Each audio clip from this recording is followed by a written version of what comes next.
Por favor, busquen el capítulo 3 de Juan. Capítulo 3 de Juan. Aunque no creo que lo necesiten porque solamente vamos a ver Juan 3:16. Pero es bueno tenerlo abierto porque vamos a ver el contexto del versículo también.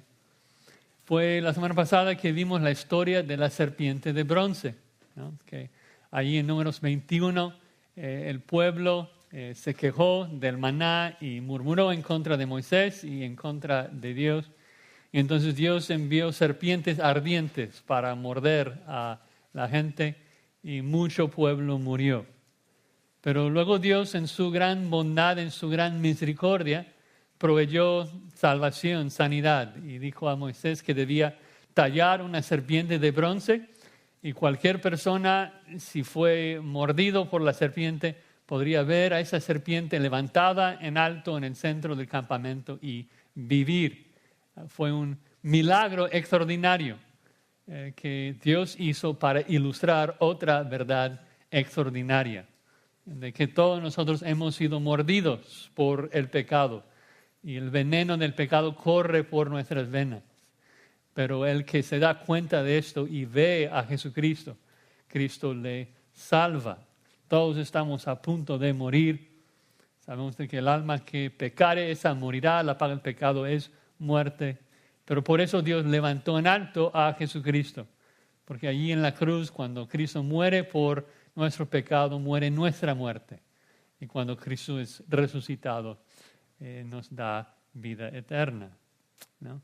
Y pues cualquier persona que ve a Cristo vive, así como los israelitas, que solamente tenían que ver a la serpiente. No hay ningún prerequisito, ningún rito, ninguna obra que debían hacer, solamente tenían que ver la salvación que Dios había provisto.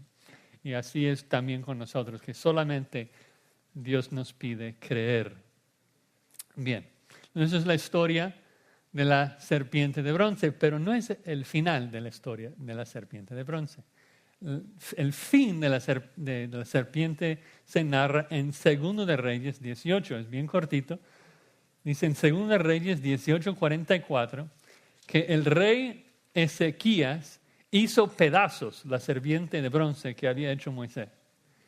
Y si no sabías esto, si no lo habías leído, dice, qué extraño, qué raro, ¿por qué Ezequías lo hizo pedazos si era un instrumento de tanta bendición y de la salvación de la gente?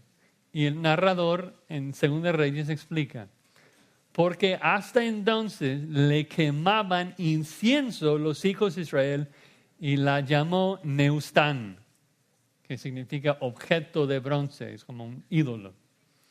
Es realmente sorprendente, increíble que 700 años después de que Moisés levantó la serpiente de bronce para la salvación del pueblo, ahora están adorando la serpiente, están convirtiéndolo en un ídolo. Y es tan triste ver de que algo que es tan bueno se tornó en algo tan malo que Dios odia. Y yo temo, hermanos, de que es exactamente lo que ha ocurrido con Juan 3:16. De que es un versículo tan hermoso, tan asombroso, que expresa el profundo amor de Dios hacia un mundo que lo ha rechazado. Dios invita a todos a creer en su Hijo para tener vida eterna. O sea, hay una razón de por qué ese es el versículo más famoso de la Biblia. Porque presenta verdades tan ricas, tan profundas, tan hermosas. Y yo quisiera predicar todo el sermón solamente exaltando el gran amor de Dios que rebosó hacia su creación y le proveyó un Salvador, que es Cristo Jesús. Dios amó al cosmos y proveyó un Salvador que salva a todo aquel que cree. Pero hoy me siento un poco como Judas, que cuando él escribe su carta dice que aunque quería hablarnos de la salvación, dice que me siento obligado a contender, ¿no?, por la fe. Y creo que hay que contender un poco por el significado de un texto que ha sido muy usado y muy abusado, muy torcido en nuestros tiempos. Ahora, 2000 años después del escrito de Juan 3:16, muchos han tomado este precioso versículo y lo han usado para fabricar un ídolo, para representar un Dios que no existe. El supuesto Dios de Juan 3:16 en nuestros tiempos, en nuestra cultura, es un Dios que ama a todos indiscriminadamente, acepta a todo ser humano en su pecado. Es un Dios que te ama como eres, te recibe con los brazos abiertos sin pedir nada de ti, que es lo opuesto de lo que dice Juan 3:16. Porque si Dios amara al pecador como es, no habría por qué enviar a su Hijo al mundo. La razón que envía a Jesucristo al mundo es porque Dios no ama al pecador como es. Tiene que limpiarlo primero. Además de esto, un Dios que ama a todos por igual, realmente no ama a nadie.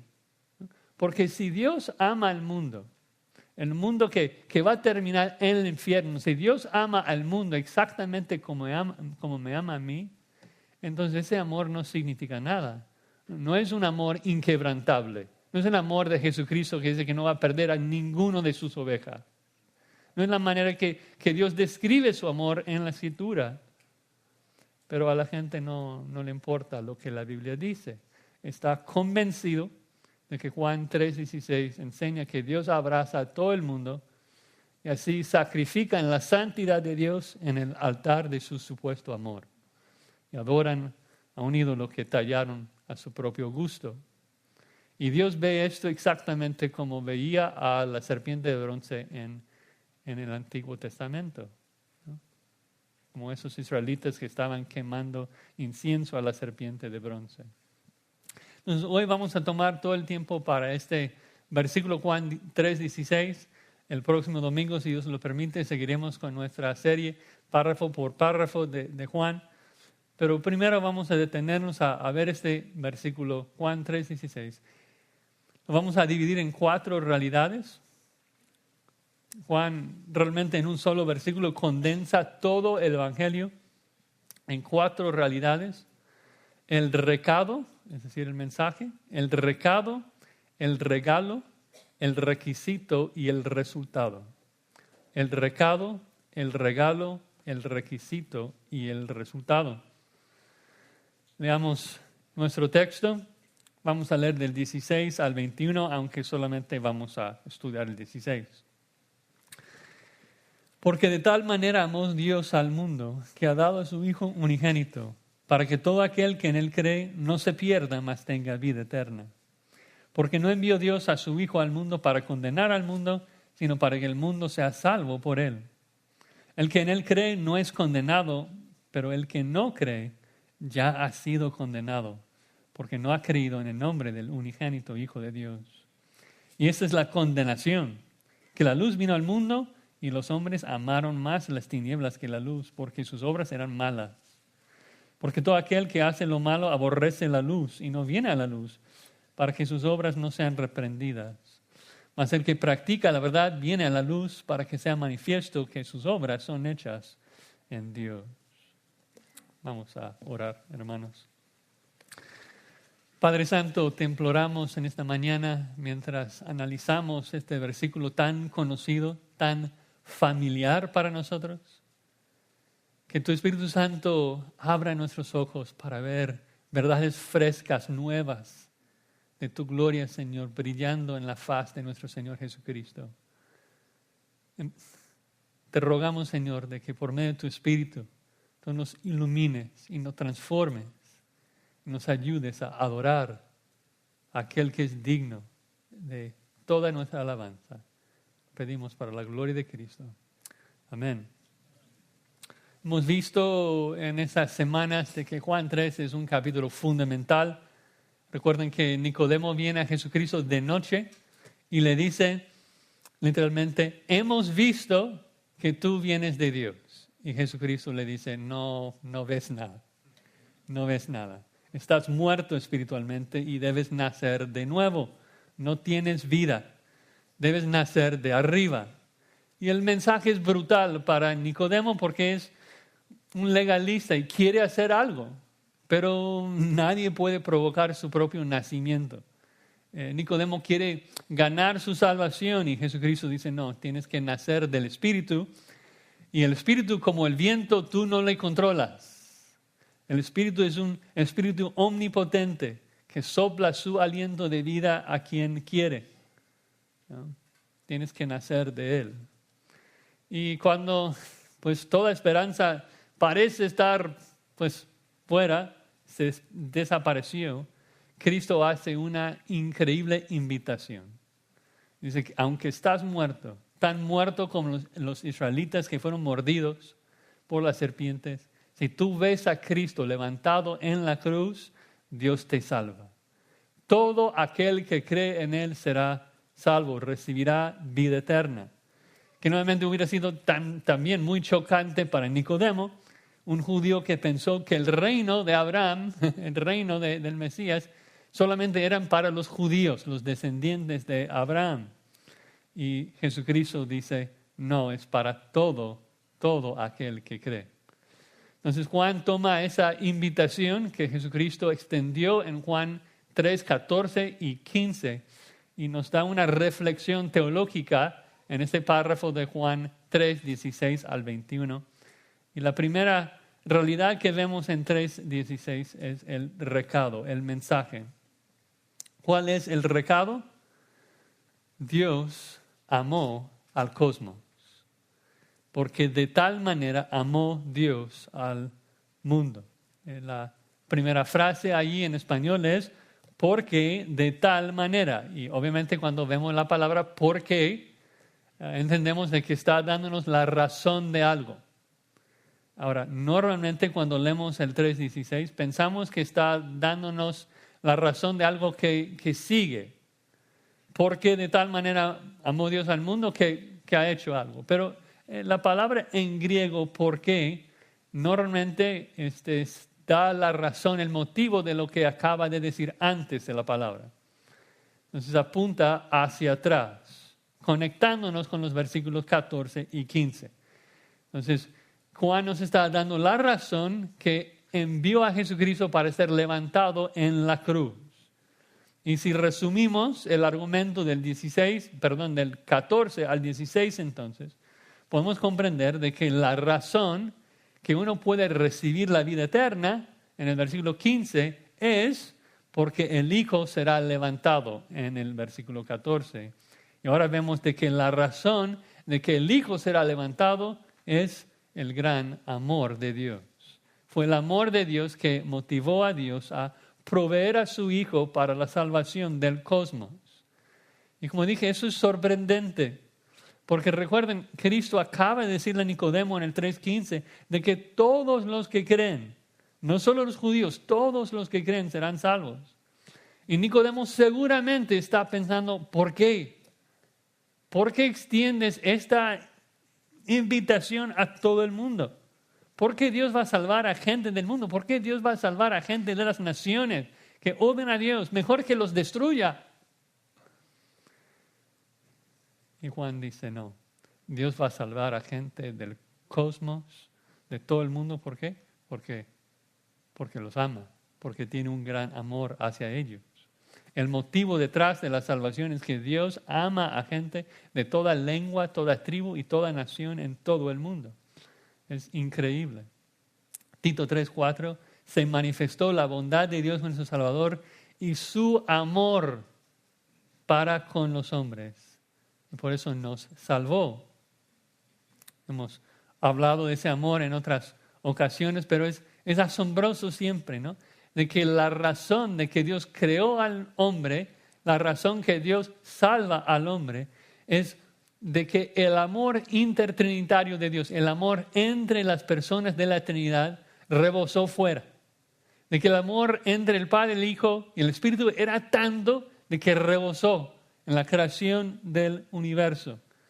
De que el Padre tenía que crear una esposa como regalo para darlo a su Hijo. Y el Hijo tiene que resplandecer la gloria de su Padre a su esposa para que nosotros podamos irradiar los atributos de Dios en todo el cosmos por medio del poder del Espíritu. Entonces, la acción de dar su Hijo refleja la misma naturaleza de Dios, un amor rebosante, un amor desinteresado, sacrificial. El motivo de dar al Hijo es el amor de Dios. Y creo que Todos estamos de acuerdo con esto. Ahora viene la controversia. Juan está diciendo que Dios ama a toda persona del mundo y de la misma manera. Porque así se presenta este versículo Juan 3:16. Hablas con un pecador en la calle y le dices, Juan 3:16, Dios te ama y tiene un plan magnífico para tu vida. Pero si observamos exactamente lo que dice, nos damos cuenta de que no dice esto. Ni siquiera dice que Dios amó a personas. Dice que Dios amó al cosmos, literalmente.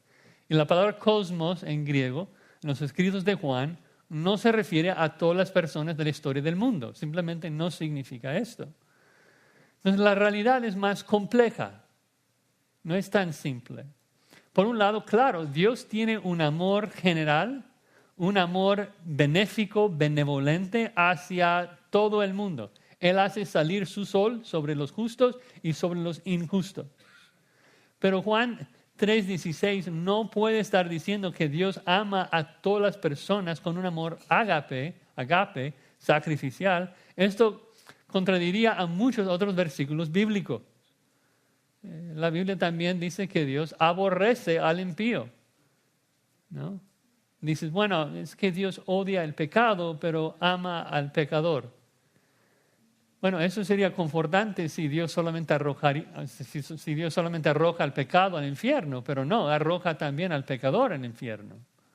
Entonces la frase engaña, confunde, porque la Biblia también dice, Salmo 5:5, los insensatos no estarán delante de tus ojos, aborreces a todos los que hacen iniquidad, destruirás a los que hablan mentira. Al hombre sanguinario y engañador abominará Jehová. Salmo 11:5. Jehová prueba al justo, pero al malo y al que ama la violencia, su alma los aborrece. Ahora, para aclarar, no estoy diciendo que si quieres evangelizar a tu vecino, a un familiar, de que tienes que decir, Dios te odia. No, porque Dios no es un juez sanguinario que se deleita en la muerte del impío. No, Él dice, no quiero la muerte del impío, yo quiero su salvación. Y es por eso que motivado por amor, Dios manifestó ese amor al mundo al invitar a todo el mundo a creer en su Hijo, ¿no? El amor benevolente de Dios es lo que permite que Dios pueda amar al creyente con su amor agape. El amor benevolente de Dios se expresó al ofrecer a su Hijo a todos, pero no puede amar a todos con el mismo amor agape, ¿no? Solamente ama así al que cree, como dice el versículo 15 y el versículo 16. El que no cree ya ha sido condenado, como dice en el 3:18. Y es un problema cuando damos la impresión a la gente de que están bien con Dios, que Dios los ama como son en su pecado. Dios te ama a ti como eres en tu pecado. No, Dios no te ama así. La única forma que te va a amar es si crees en Cristo y Dios te perdona y te limpia. Dice el texto, esta es la manera. De tal manera Dios expresó su amor hacia el cosmos. ¿Cómo? En que dio su Hijo para la salvación de todo aquel que cree. Si uno no cree, la ira de Dios permanece sobre él. Juan 3:36. Entonces, para ustedes que tal vez nunca han escuchado un sermón así, tal vez suena cruel, de que Dios no ama a los pecadores con un amor agape, pero la verdad es que es lo que enseña la Escritura. Sabemos de que Dios no puede amar al impío exactamente como ama al creyente, porque ¿cómo es de que Dios ama al creyente? Bueno, Cristo lo explica en Juan 17:23. La última frase dice que los has amado a ellos como también a mí me has amado. Dios ama al creyente exactamente como ama a su Hijo. Dios ama al creyente con el mismo amor eterno, inquebrantable, que ama a su Hijo eterno, en que encuentra todo su deleite. Dios no puede amar al impío así, como ama a nosotros. Y es peligroso dar esa impresión. Peligroso. ¿Por qué? Porque si soy impío y tú me dices que Dios me ama con un amor inquebrantable, como ama a su Hijo eterno, entonces qué bueno, estoy bien con Dios, no hay ningún problema. Un Dios que me ama así jamás me va a hacer daño, porque me ama y has quitado toda urgencia de arrepentimiento, ¿no? Si Dios ama al impío, impenitente como me ama a mí, que nunca me dejará, que va a terminar necesariamente la obra que comenzó en mí, pues no hay ninguna urgencia de arrepentimiento. Pero Dios no ama a todo pecador exactamente como es. Ama al que cree y es justificado. Y Juan explica esto en 1 Juan 4:10, cuando dice, 1 Juan 4:10, en esto consiste el amor. No en que nosotros hayamos amado a Dios, sino en que Él nos amó a nosotros. ¿Y cómo lo demuestra? Envió a su Hijo en propiciación por nuestros pecados. El amor agape es un amor sacrificial que busca lo mejor de una persona. Por eso sabemos de que Dios no puede amar al incrédulo así. ¿Por qué? Porque si amara al incrédulo así, le salvaría necesariamente.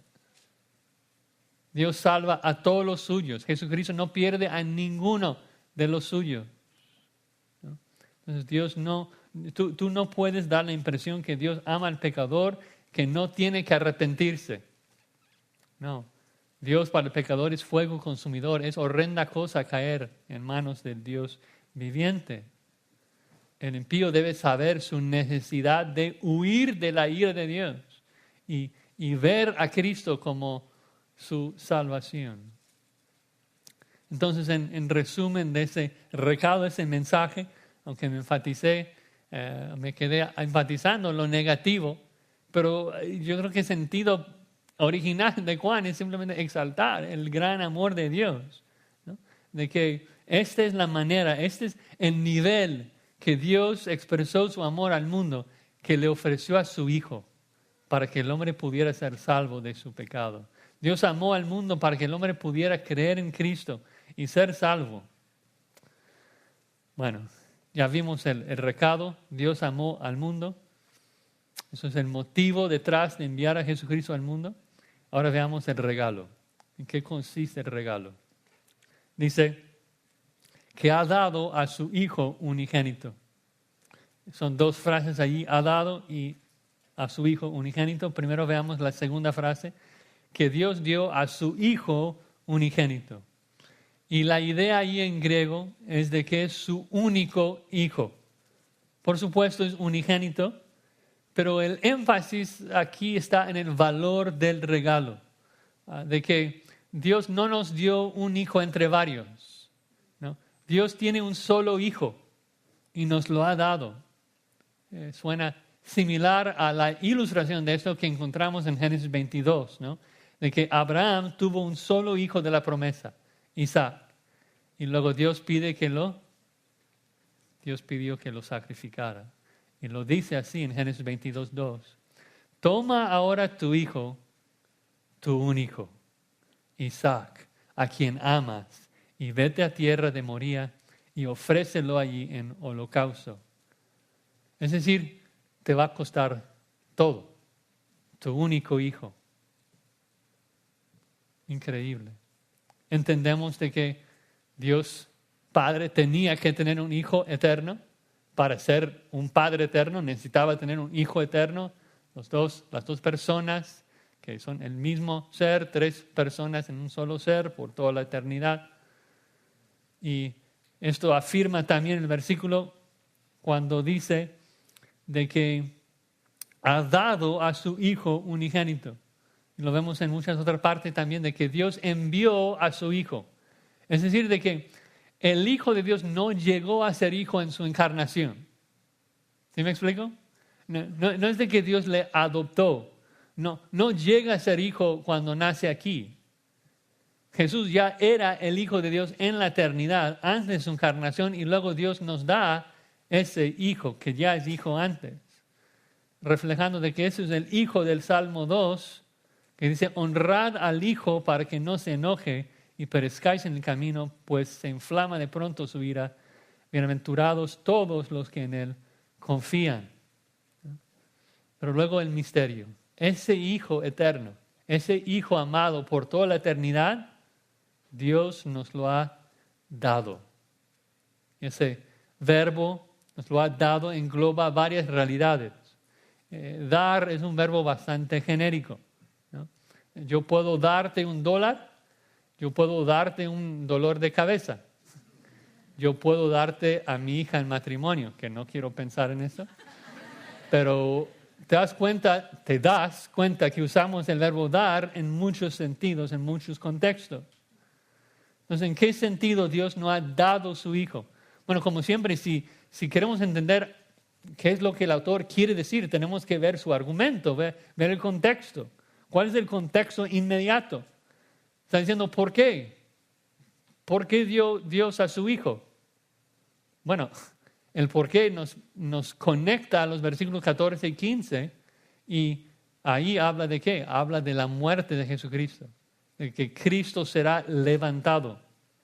El Padre nos dio al Hijo para morir en lugar de los que creen, porque de otra manera no podríamos pasar la eternidad con Él. Dar seguramente tiene esa connotación de que le dio en sacrificio por nosotros. Romanos 8:32, el que no escatimó ni a su propio Hijo, sino que lo entregó por todos nosotros, ¿cómo no nos dará también con Él todas las cosas? Ese es el Evangelio, las buenas nuevas de que Cristo murió por nuestros pecados conforme a la Escritura, que fue sepultado, el tercer día resucitó conforme a las Escrituras. Dios nos lo dio para que Él pudiera dar su vida por nosotros, lo que confirma toda la Escritura. Isaías 53, Jehová cargó en Él el pecado de todos nosotros. Entonces seguramente Dios dio a su Hijo implica su muerte. Jesucristo afirma lo mismo en Juan 6 cuando dice, mi Padre os da el verdadero pan del cielo. Escuchen el mismo verbo, mi Padre os da el verdadero pan del cielo. ¿Y qué es el pan del cielo? Dice en el 6:51, el pan que yo daré es mi carne. ¿No? Que daré mi carne, mi cuerpo en sacrificio por ustedes que creen. Qué regalo tan precioso, tan hermoso. Dios nos ha dado a su Hijo. Por amor condenó a su Hijo para salvarnos. Además es interesante de que esa palabra, si queremos ver cómo Juan lo usa acá, podemos compararlo con la forma en que usa el verbo en otros contextos similares, en el mismo escrito. Y el lugar donde el verbo se usa con más frecuencia es el capítulo 17 de Juan, en la oración sacerdotal de Jesucristo. Cristo lo usa 17 veces en solo este capítulo. El capítulo comienza así en Juan 17. Padre, la hora ha llegado. Glorifica a tu Hijo para que también tu Hijo te glorifique a ti. Como le has dado potestad sobre toda carne, para que di vida eterna a todos los que le diste. Es interesante. Estamos en el mismo contexto de vida eterna. Estamos en el mismo contexto de que Dios Padre está dando personas a otro. Pero en vez de decir de que el Padre dio a su Hijo a nosotros, a los que creen, dice que el Padre nos dio a su Hijo. Interesante. En vez de decir lo que vemos en Juan 3:16, lo tenemos al revés. Entonces es un paralelo de que el Padre nos dio a Jesucristo y el Padre dio a Jesucristo a nosotros. Y si nos preguntamos, ¿qué significa de que el Padre nos dio al Hijo? Bueno, significa que le pertenecemos, de que somos de Él, que nuestras vidas existen para servirle, porque somos su esposa. En la misma manera, Dios dio al Hijo para que todo aquel que cree le tenga por esposo. El Padre nos creó para entregarnos a su Hijo como esposa y también el Padre nos dio al Hijo como esposo. Vemos esto claramente, por ejemplo, en Efesios 5, de que Cristo es nuestro esposo, quien dio su vida por nosotros. Es increíble, increíble el regalo de infinito valor y gloria a Dios que dio a su Hijo para morir en la cruz. No puede haber un regalo más grande. No hay nada más que el cielo pudo dar, como dice el canto. Dios nos ha dado a su Hijo. Ahora llegamos al requisito. El requisito. Dice, para que todo aquel que en Él cree, para que todo aquel que en Él cree. Y tenemos otras dos frases muy interesantes aquí. La primera es, contesta la pregunta, ¿para quién es esta promesa? Esta gran promesa. Es para todo aquel que cree, todo aquel. Y como dije en la introducción, muchos quieren usar 3:16 para decir de que el Padre dio a su Hijo al mundo, que el Hijo es el regalo del Padre a cada persona de la historia, que murió por todos y ya todos los pecados de todas las personas son totalmente perdonados. Pero nuevamente no es tan fácil, no es tan fácil. Dios dice, está ofreciendo a su Hijo al mundo, al cosmos. Pero versículos 15 y 16 aclaran de que solamente los que creen lo recibirán. Pero también quiero como balancearlo un poco porque creo que la intención de la frase todo aquel es señalar la extensión universal de esta invitación, de que el Padre no dio al Hijo a los judíos, o un grupo en tiempo, una raza étnica. No dio al Hijo a ciertas personas de cierta clase. La salvación es para todo aquel, cualquier persona que cree. El peor pecador del mundo recibe vida eterna si cree. Es impresionante. Todo aquel, no hay ningún prerequisito. No hay nada que tienes que hacer para tener acceso a esa invitación. Todo aquel que cree, todo el que me escucha, tú puedes recibir vida eterna hoy. Para todo aquel que cree, es maravilloso, es increíble. No importa. Todo aquel que cree recibe vida eterna. Es una invitación genuina a todo el mundo, una invitación universal. La bondad de Dios es inmensa, el amor de Dios es inmenso, que ofrece su salvación a todo el mundo. El Dios que dice, venid a mí y sed salvos, todos los términos de la tierra. Cualquier persona que se arrepiente y cree recibe vida eterna. Dios ha provisto salvación para cualquier persona que cree. Como vimos la semana pasada, cualquier persona infectado por el pecado, que tiene el pecado corriendo por sus venas y sabe que está a punto de morir, solamente tiene que ver a Cristo levantado en la cruz y recibe salvación. Eso te aplica a ti, me aplica a mí, aplica a cualquier persona de todo el mundo, en todos los tiempos. Cristo es el Salvador de todos. Por eso podemos predicar ese mensaje como Pablo lo hizo en el libro de Hechos, que predicó al carcelero allí en Filipos. Cree y será salvo. No hay ningún otro requisito. El énfasis es que es un regalo para todos. Dices, Josías, pero ¿qué de la elección y de la redención particular? Que Cristo no propició la ira de Dios por todos. Dios no escogió a todos. Sí, hay un misterio que no comprendo, porque afirmamos todas esas doctrinas, la elección, que Dios no escogió a todos. Entendemos de que Dios salva a algunos. Entendemos de que solamente los que reciben el regalo del nuevo nacimiento pueden recibir esta invitación. Pero acá el énfasis está en la invitación universal a cualquier persona. Como dije la semana pasada, creo que el punto es tú despreocúpate de ese misterio, de la soberanía de Dios, de la elección, de la redención particular. Esto tiene que ver con Dios. Tú tienes un solo requisito. Cree en el Señor Jesucristo y Dios se encarga de ver cómo funciona su soberanía. Tú cree y serás salvo. Cualquier persona que cree.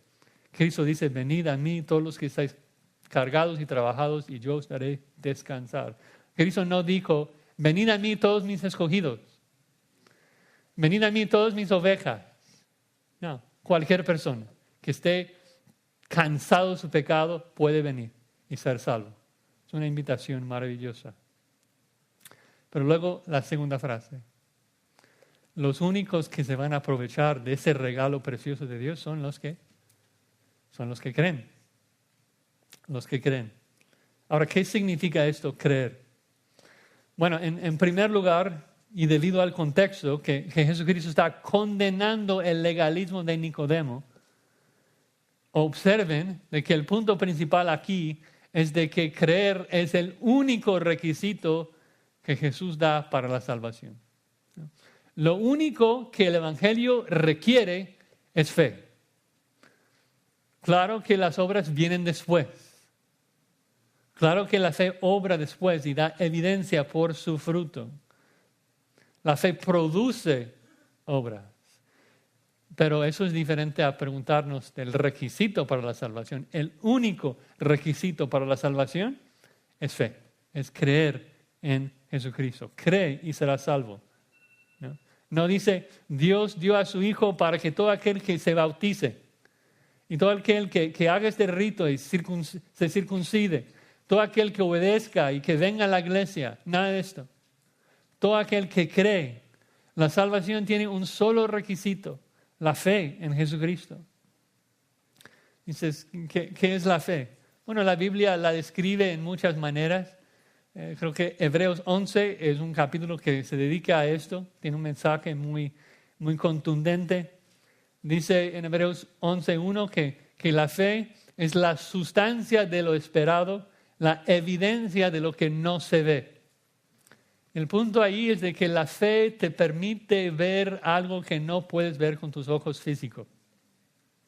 La fe, Hebreos 11:6, es cuando sabes que Dios existe y sabes que Dios es galardonador de los que le buscan. Así que vives tu vida para Él aunque no lo ves.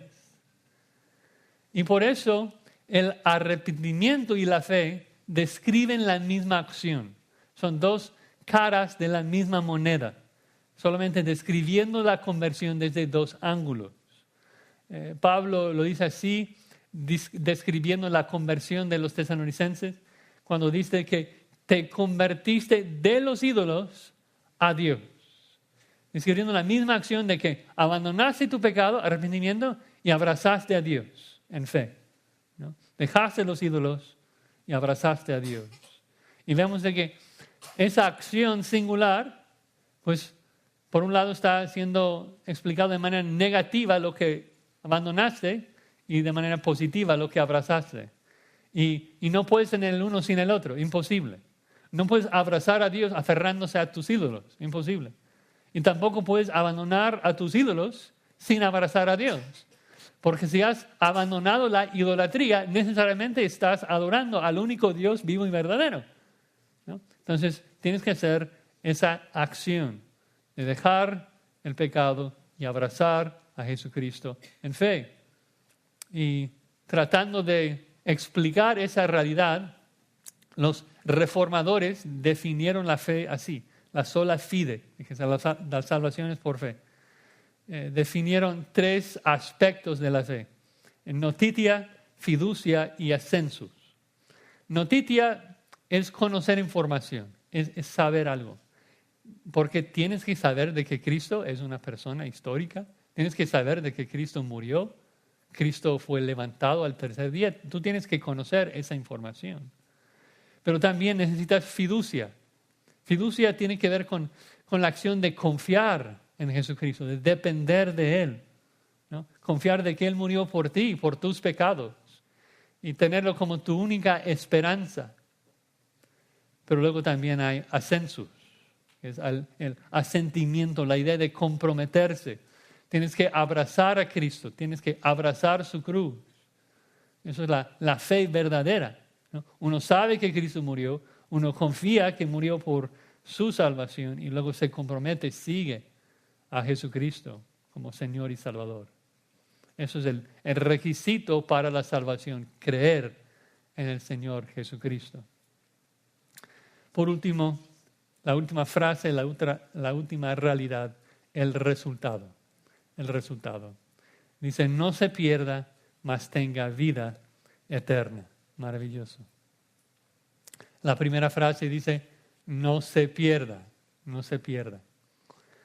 Solemos mencionar eso muy rápido para llegar a lo que nos gusta, la vida eterna, pero no podemos brincar esta frase. Es realmente sorprendente lo que Juan nos está diciendo aquí, que Dios envió a su Hijo al mundo para que todo aquel que cree no se pierda. Es una sorprendente declaración si lo comprendemos en su contexto. Porque si la frase todo aquel que cree es una invitación a todo el universo como vimos que es, entonces Juan está diciendo que todo el mundo se va a perder. Todo el mundo sin Cristo se va a perder. Todos sin excepción van dirigidos a la perdición. Y por eso Dios envió a su Hijo para salvar a los que de otra manera se perderían. Si habría manera de que el hombre pudiera escaparse de su perdición, Cristo vino en vano. Dios no tendría que enviarnos a su Hijo. Pero la realidad es que todos vamos hacia la destrucción. Todos vamos destino a la perdición. Perderse es la condición actual de todo ser humano sin Cristo. Todos nacemos en pecado, todos merecemos la muerte. Ahora, ¿qué significa ese verbo perderse? El verbo griego, según el diccionario griego, dice voz activa, destruir, o en voz media, como acá en Juan 3, ser perdido o destruido. Jesús también lo usa varias veces en los evangelios. Por ejemplo, en Mateo 5:29, un versículo conocido. Dice, por tanto, si tu ojo derecho te es ocasión de caer, sácalo y échalo de ti, pues mejor te es que se pierda uno de tus miembros y no que todo tu cuerpo sea echado al infierno. Evidentemente no se trata de perder algo y luego encontrarlo. Estás sacando tu ojo para siempre. También Cristo lo usa muy comúnmente para hablar de ovejas perdidas. Dices, bueno, esto es mejor que ser destruido, ser una oveja perdida, pero en el contexto original no. Una oveja finalmente perdida es cena de un lobo. Si hay una oveja perdida y el pastor no la encuentra, no es de que va a tener vida, está muerto. No hay esperanza, ¿no?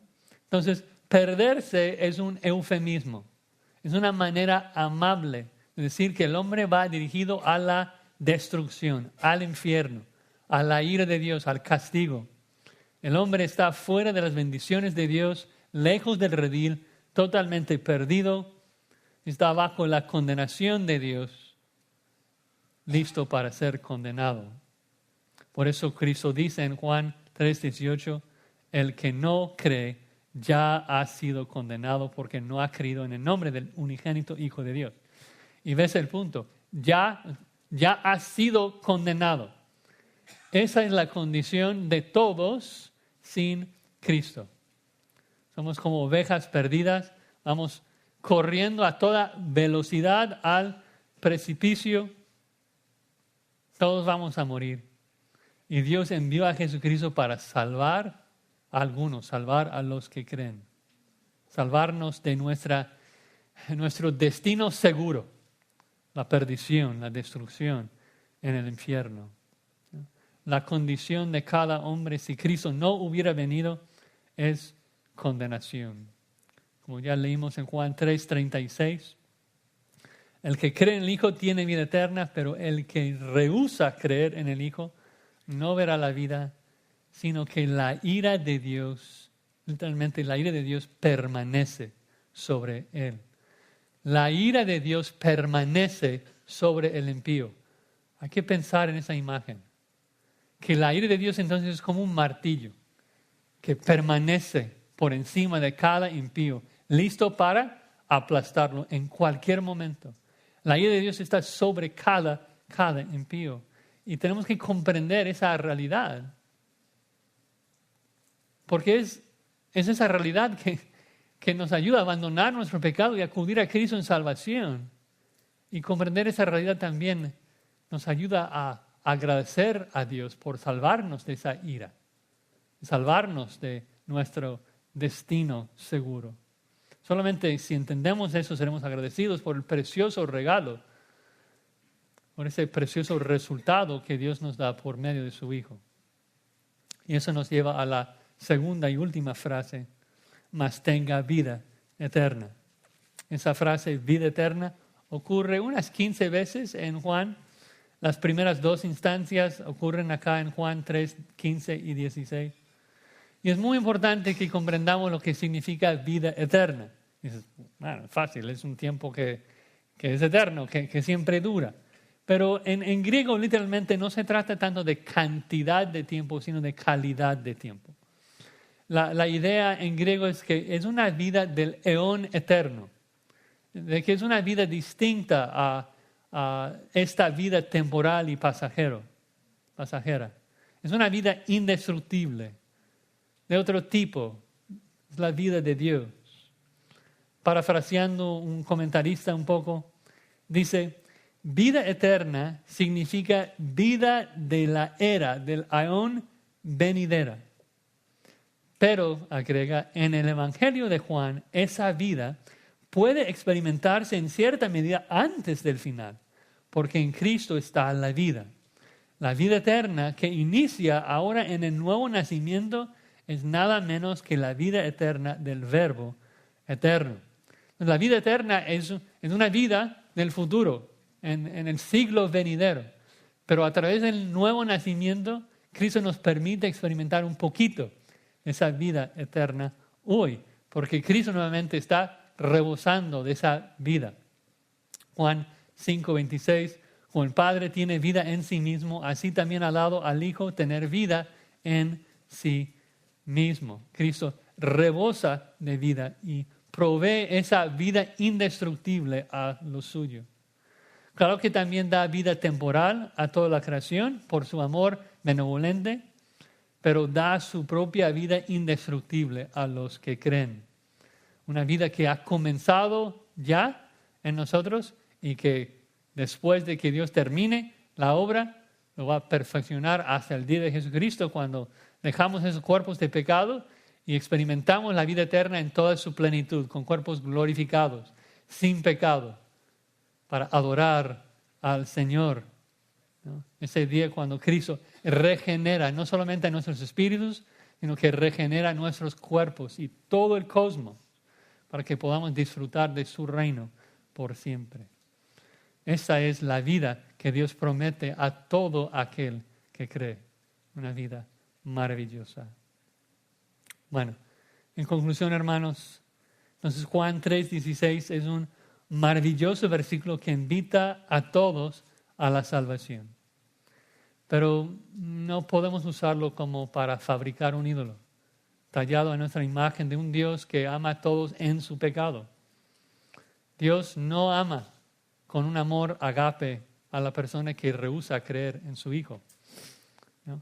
Pero por eso mandó a su Hijo. Por eso envió a su Hijo al mundo, para cambiarte de lo que eres, para salvarte de lo que eres, para limpiar tus manchas. Y es crucial comprender esto, de que es el amor benevolente de Dios que te da la oportunidad de recibir su amor agape. Todos reciben el amor benevolente de Dios. Si no fuese por su amor benevolente, pues todos iríamos al infierno desde nuestra concepción. Mejor dicho, en el momento que Eva muerde el fruto, Adán y Eva van al infierno y ya se acabó todo. Pero Dios es amor. Dios rebosa de amor. E hizo una manera de derramar ese amor en nosotros por medio de su Hijo. Y ese es el mensaje, ese es el recado de Juan 3:16, de que Dios es amor y amó al cosmos. ¿Cómo? Dio el mejor regalo posible, dio a su Hijo único. Hay un solo requisito para recibirlo, que es creer en Jesús. Y cualquier persona que cree recibe un maravilloso resultado que es la vida eterna. Gloria a Dios. Adoremos al Señor por su gran obra de salvación y sigamos perseverando en nuestra fe en Cristo, meditando en Él, enfocando nuestra vista siempre en Cristo, mientras esperamos su pronta venida. Bueno, vamos a orar. Padre Santo, te damos gracias y gloria por las preciosas verdades que tú nos explicaste en este texto. Gracias que nos salvaste de nuestra perdición, nos has dado vida eterna. Gracias por la fe y el nuevo nacimiento que obraste en nosotros por medio de tu Espíritu y por tu gran amor. ¿Qué podemos decirte sino gracias? Gracias, Padre. Te bendecimos, te alabamos. En el nombre de Cristo. Amén.